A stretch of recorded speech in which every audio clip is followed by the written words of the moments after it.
Талғар ауданында 500-ге жуық мектеп директорының қатысуымен білім басқармасының алқа мәжілісі өтті. Шара аясында мамандар білім сапасы, суицид, жасөспірімдер арасындағы құқық бұзушылық, мемлекеттік аттестациялау, мектептің санитарлық жағдайы, жаз айында баланың уақытын тиімді пайдалануы сынды өзекті мәселені ортаға салып, алдын алу шаралары ұсынылды. Толығырақ әріптесім Ақжан Анапия айтсын. Алматы облысында 360 мыңнан астам оқушы білім алып жатыр. Одан бөлек 20 мыңға жуық бала жекеменшік мектепте оқиды. Білім сапасын арттыру мәселесінде бірінші кезекте мемлекеттік аттестациялау. Биыл 15 орта мектеп пен 241 мектепке дейінгі білім беру мекемесін аттестациядан өткізу жоспарда тұр. Жеке аудандарда сен көрсеткішке жете алмай жатсың, показателің дұрыс емес деген дүние жеке талдану керек. Және бұндай массамен емес, кемінде 2 ауданмен біріктіріп, осы 1-2 аптаның ішінде барлық аудандарды жүріп өтуіміз керекпіз.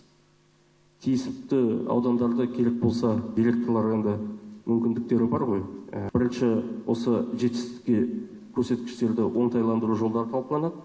Жиында жасөспірімдер арасындағы суицид пен құқық бұзушылық мәселесі сөз болды. Жыл басынан бері облыста өз-өзіне қол салу бойынша 8 директор келген. Оның 6-ы мектеп оқушылары арасында. Осындай қайғылы жағдайлардың алдын алу үшін ата-анамен байланысты нығайту қажет дейді мамандар. Надо усилить работу с родителями. Ата-анамен жұмысты күшейту қажет. Әсіресе ұл балалар арасында суицид жиі болады. Оны не үшін жасауға тырысқандарын психологиялық тұрғыда талдайтын болсақ, отбасы ата-ана мәселесіне ораламыз.